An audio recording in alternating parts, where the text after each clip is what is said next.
Well, I wasn't actually looking at the clock, so I don't know. But the first one was a great goal, right? And the second one was. But for me, only the weather is different from.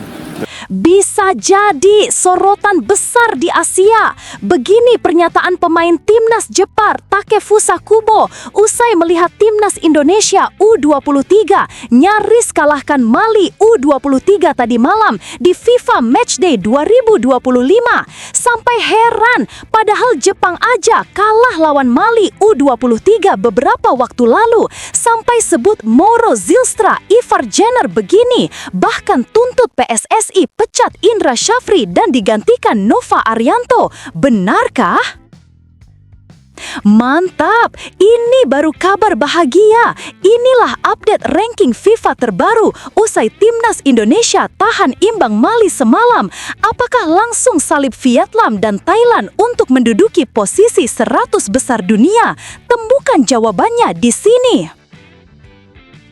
Yes, alhamdulillah, ini kabar baik banget. Ivar Jenner akhirnya buat pernyataan jujur begini usai laga semalam. Apakah dia marah besar sampai ngamuk kecewa dengan taktik konyol Indra Syafri? Padahal semalam harusnya Indonesia bisa menang. Yuk simak video ini sampai selesai ya guys. Sebelum dimulai pembahasan, mohon bantuannya untuk subscribe channel ini agar tidak ketinggalan info Timnas Indonesia.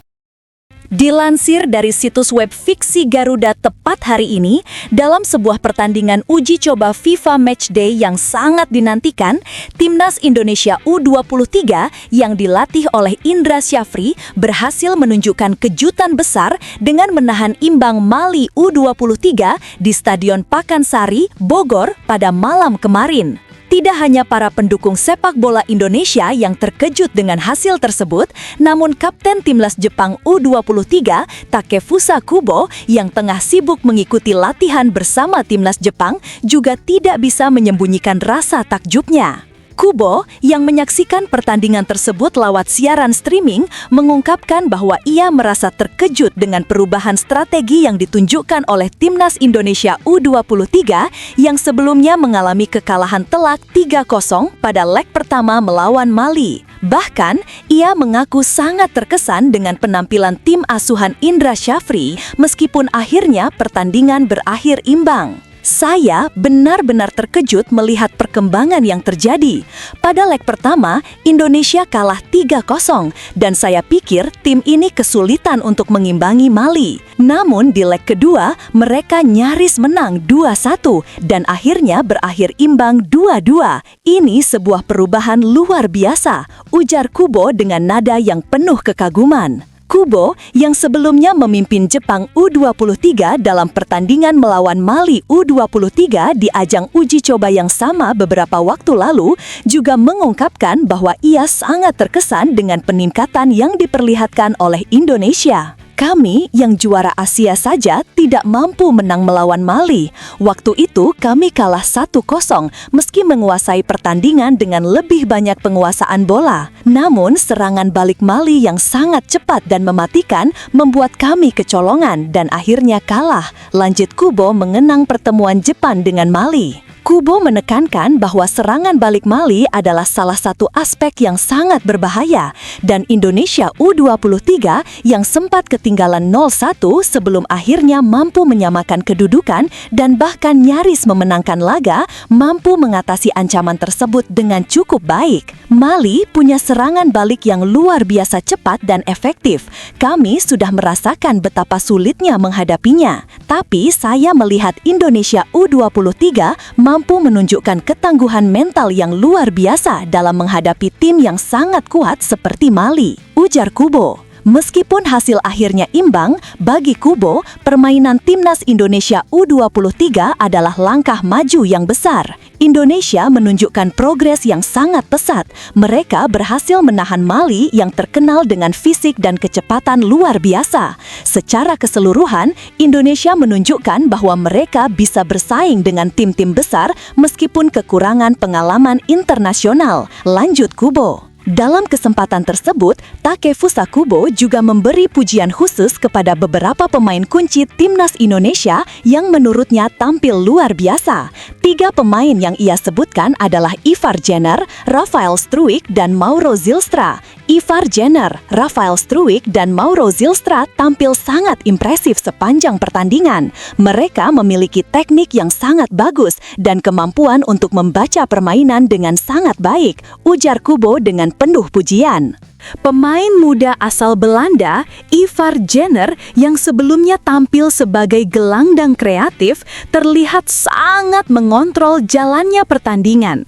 Sementara itu, Rafael Struijk yang biasa bermain sebagai bek tengah juga menunjukkan kekuatan fisik dan kemampuan dalam mengorganisir pertahanan yang solid. Saya sangat terkesan dengan bagaimana mereka menjaga lini tengah dan lini belakang. Mereka bekerja sama dengan sangat baik dan saling melengkapi satu sama lain, tambah Kubo. Namun, tak hanya pemain-pemain tersebut yang mencuri perhatian Kubo. Ia juga memberikan penghargaan tinggi kepada penjaga gawang Indonesia, Dava Fasya. Menurut Kubo, Dava Fasya tampil gila di bawah mistar gawang. Bahkan ia merasa Fasya menunjukkan kualitas setara dengan kiper-kiper terbaik dunia seperti Emil Audero, kiper Timnas Indonesia senior, dan Marten Paes. Dava Fasya luar biasa, seperti kerasukan kiper utama Timnas senior Indonesia, Emil Audero. Fasya berhasil menepis banyak peluang emas yang diciptakan oleh Mali. Jika kiper Indonesia bukan dia, saya rasa Indonesia pasti kalah kemarin malam, tegas Kubo.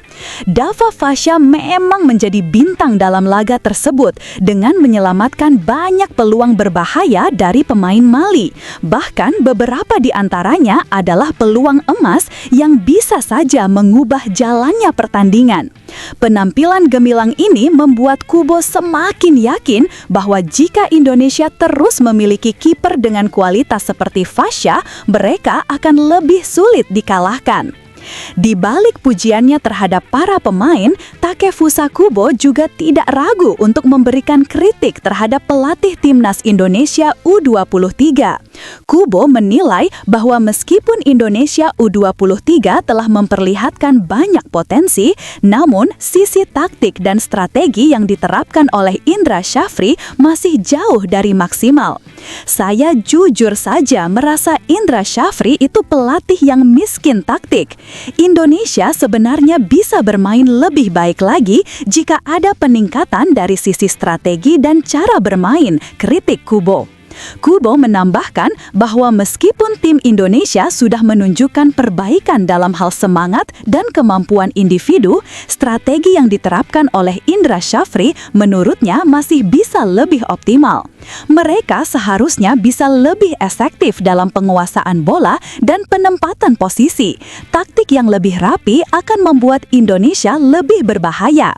Saya rasa PSSI perlu memikirkan dengan matang untuk mengganti Indra Syafri dengan pelatih yang lebih berpengalaman yang bisa mengoptimalkan potensi besar para pemain muda ini, ujar Kubo. Sementara itu, Kubo juga memberikan saran mengenai siapa yang bisa menggantikan Indra Syafri sebagai pelatih Timnas Indonesia U23. Saya rasa Nova Arianto yang sukses membawa Indonesia U17 ke babak 8 besar Piala Dunia U17 2025 adalah sosok yang tepat untuk menggantikan Indra Syafri. Nova sudah terbukti punya kemampuan dalam mengelola tim muda dan mampu meramu taktik dengan sangat baik, kata Kubo. Ia menambahkan, meskipun Indra Syafri punya kelebihan dalam membawa Indonesia U22 raih emas di SEA Games, hasil-hasil yang lebih konsisten dan perbaikan dalam aspek permainan masih bisa dicapai dengan pelatih yang lebih berpengalaman. Meskipun memberikan kritik tajam terhadap aspek taktik Indra Syafri, Kubo masih memberikan apresiasi terhadap capaian yang telah diraih oleh pelatih asal Sumatera Barat tersebut. Indra Syafri memang lebih baik dibandingkan dengan Patrick Kluivert, pelatih Timnas Indonesia senior yang baru saja dipecat. Saya rasa PSSI perlu berpikir lebih jauh mengenai masa depan Timnas Indonesia U23. Jika mereka benar-benar ingin meningkatkan kualitas permainan, tentu perlu ada peningkatan dalam aspek strategi dan pelatih yang lebih berpengalaman, ujar Kubo dengan nada penuh perenungan. Kubo juga menekankan bahwa jika Timnas Indonesia U23 benar-benar mendapatkan pelatih yang tepat, tim ini berpotensi untuk menjadi salah satu tim yang sangat kuat di Asia, bahkan mampu menantang negara-negara besar lainnya. Dengan pemain-pemain muda yang berkualitas dan pelatih yang tepat, saya percaya Indonesia U23 bisa menjadi tim yang sangat kompetitif. Saya bisa bayangkan kalau mereka berada di tangan pelatih yang bagus, Jepang saja bisa ketar-ketir kalau harus berhadapan dengan mereka, tambah Kubo. Indra Syafri sendiri setelah pertandingan mengungkapkan rasa bangganya terhadap para pemainnya yang telah menunjukkan semangat juang yang tinggi. Meskipun hasil pertandingan tidak sesuai harapan, saya merasa sangat puas dengan perjuangan para pemain. Kami memang belum sempurna, tetapi ini adalah langkah maju yang sangat positif. Perbaikan akan terus dilakukan, dan saya yakin kami bisa tampil lebih baik di masa depan, ujar Indra. Menanggapi kritik Kubo mengenai taktik, Indra Syafri menyatakan bahwa setiap pelatih tentu memiliki pandangan dan pendekatan yang berbeda dalam mengelola tim.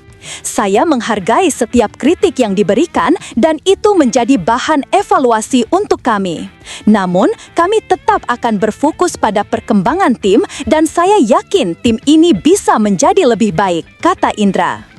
Hasil imbang 2-2 yang diraih oleh Timnas Indonesia U23 melawan Mali U23 dalam laga uji coba FIFA Matchday 2025 menjadi bukti bahwa meskipun Timnas Indonesia masih dalam proses pembentukan. Tapi tunggu, benarkah kabar tersebut? Simak hasil penelusuran admin di akhir video ini ya guys. Pelatih Timnas Indonesia U22, Indra Syafri, menyebut sebagian besar skuad untuk SEA Games 2025 Thailand sudah terbentuk. Dari total 23 pemain yang akan didaftarkan, 18 nama disebut hampir pasti masuk. Alhamdulillah, sekitar 18 pemain sudah tervalidasi. Tinggal 5 pemain lagi yang akan kami lihat di sisa waktu ini, ujar Indra pada Selasa 18 November 2025. Dalam laga uji coba terbaru, Indonesia sempat tertinggal ketika Mali mencetak gol lewat Seko Kone di menit ke-11. Garuda Muda kemudian bangkit melalui gol debut Mauro Zylstra pada menit ke-38 setelah menerima umpan matang dari Hoki Caraka. Babak kedua berjalan lebih agresif. Rafael Struijk membawa Indonesia berbalik unggul di menit ke-52, namun Kone kembali mencetak gol pada menit ke-70, membuat laga berakhir imbang 2-2. Indra menilai uji coba ini sangat penting untuk pematangan tim. Ia juga memastikan para pemain tetap diberi kesempatan tampil di klub masing-masing sesuai komitmen dengan para pelatih. Hasil imbang ini menutup rangkaian 4 uji coba melawan India dan Mali dengan 2 seri dan 2 kekalahan. Indra mengakui performa tim meningkat dibanding pertemuan pertama kontra Mali yang berakhir 0-3. Meski demikian, masih banyak kesalahan dasar yang harus dibenahi sebelum tampil di SEA Games. Menurutnya, rangkaian uji coba ini sangat menentukan siapa yang layak mengisi slot terakhir dalam skuad final. Pada SEA Games 2025, Indonesia U22 berada di grup C bersama Myanmar, Filipina, dan Singapura. Laga perdana akan dimainkan melawan Singapura pada 5 September, disusul Filipina 8 Desember, dan Myanmar 12 Desember. Dengan kerangka tim yang hampir lengkap, Indra berharap Garuda Muda tampil lebih siap untuk mempertahankan medali medali emas yang pernah diraih pada SEA Games 2023 di Kamboja. Pelatih Mali, Fuseni Diawara, memuji penampilan timnas Indonesia U23 yang dinilainya jauh lebih baik dibanding pertemuan pertama. Dalam laga uji coba kedua, Indonesia mampu menahan Mali 2-2, sebuah peningkatan signifikan setelah sebelumnya tumbang 0-3. Diawara menilai perubahan permainan Indonesia dan jarak waktu pertandingan yang hanya 3 hari membuat duel kali ini berbeda. Pertandingan ini sangat berat bagi kami karena baru bermain 3 hari lalu, tapi saya tetap bangga. Para pemain menunjukkan mentalitas luar biasa. Ia juga menyoroti bagaimana Indonesia tampil lebih kuat dan penuh determinasi. Mereka bermain sangat baik malam ini, bermain dengan hati dan kekuatan, katanya. Menurutnya, Indonesia jelas belajar banyak dari kekalahan pertama. Analisis yang lebih baik membuat Garuda Muda tampil lebih efektif dan mampu mengimbangi permainan Mali. Mereka mempelajari kami dengan baik. Kami juga tampil bagus, namun efektivitas mereka menghukum kami. Secara keseluruhan, ini laga yang menarik, ucapnya.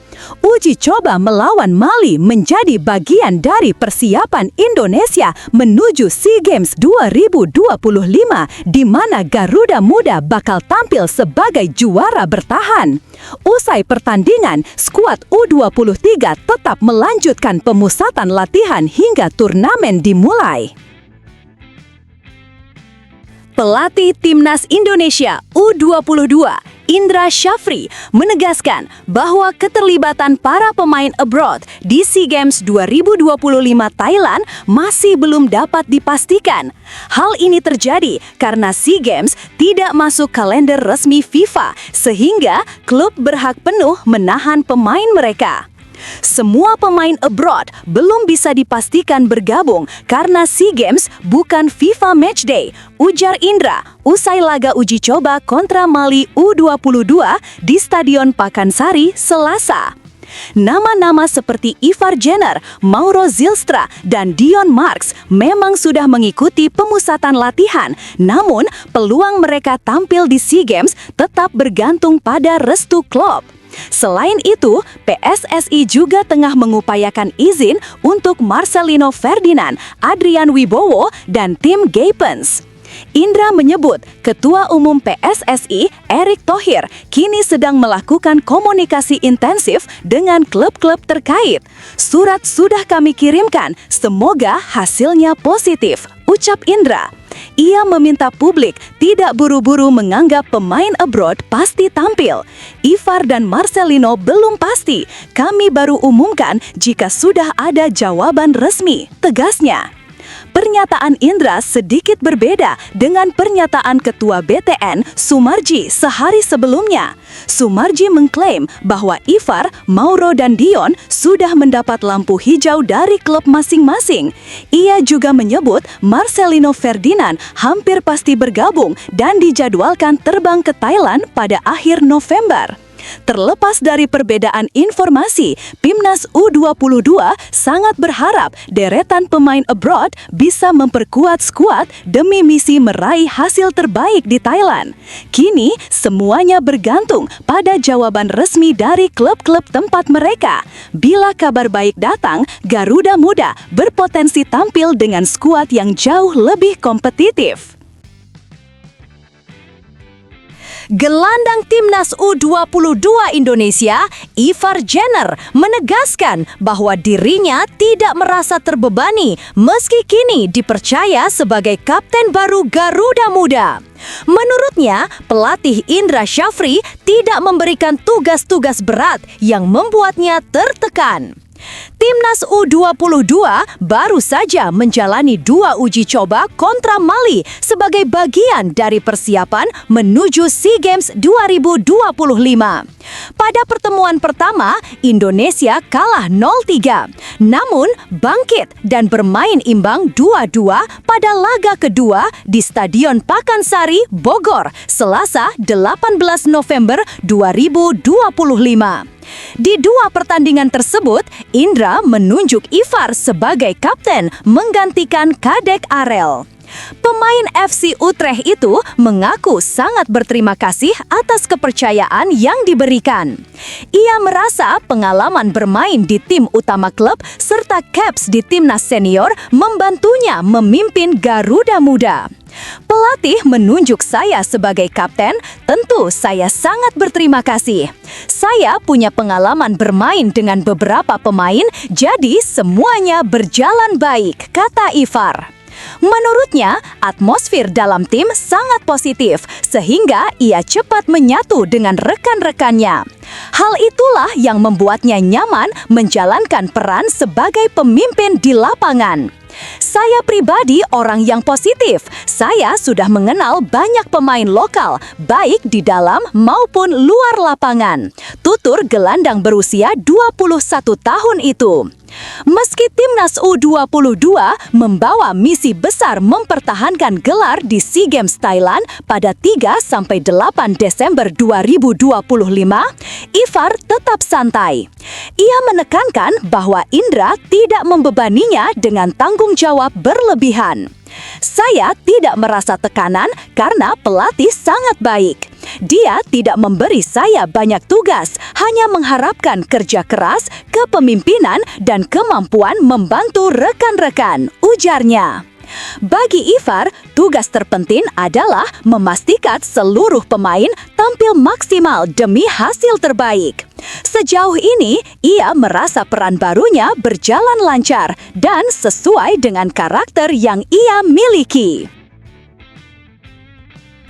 Update ranking FIFA Timnas Indonesia setelah Malaysia dan Thailand meraih kemenangan di lanjutan kualifikasi Piala Asia 2027 turut mengalami perubahan. Indonesia tidak bermain pada FIFA Matchday November 2025 karena masih belum memiliki pelatih, sementara negara-negara Asia Tenggara lainnya menjalani pertandingan resmi. Timnas Indonesia harus turun dari posisi 122 ke 123 dunia. Posisi Garuda disalip Suriname yang meraih tambahan 15,14 poin usai menang 4-0 atas El Salvador di kualifikasi Piala Dunia 2026 zona CONCACAF. Suriname melonjak 5 peringkat dari 126 ke 121 dunia dan bahkan bisa naik lagi jika menang atas Guatemala pada laga penentuan. Jika menang, Suriname juga dipastikan lolos ke Piala Dunia 2026. Kemenangan Malaysia 1-0 atas Nepal di grup F kualifikasi Piala Asia 2027 memberi mereka 6,88 poin, mengangkat posisi Harimau Malaya dari 118 ke 116 dunia. Nasib serupa dialami Thailand setelah menang 4-0 atas Sri Lanka di grup D dan sebelumnya menundukkan Singapura 3-2 di laga uji coba. Total tambahan 4,77 poin membuat Thailand naik 2 peringkat dari posisi 96 ke 94 dunia. Setelah absen pada Matchday November, Indonesia baru kembali bertanding pada Maret 2026. Pada periode itu, banyak negara besar mencari lawan uji coba jelang Piala Dunia 2026 sehingga peluang Garuda menghadapi tim kelas dunia sangat terbuka. Tentu setelah PSSI menunjuk pelatih baru. Kabar terbaru menyebut bahwa pelatih anyar Timnas Indonesia akan diumumkan pekan depan. 2 nama yang santer disebut adalah Timur Kapadec, Uzbekistan, dan Jesus Casas dari Spanyol. Setelah ditelusuri oleh admin, berita pertama tadi hanya karangan ya guys. Tujuannya untuk edukasi penonton karena mulai marak berita karangan yang menyebar di YouTube. Penulis juga sudah memperingatkan agar hati-hati sebelum menyebarkan video ke kawan-kawan.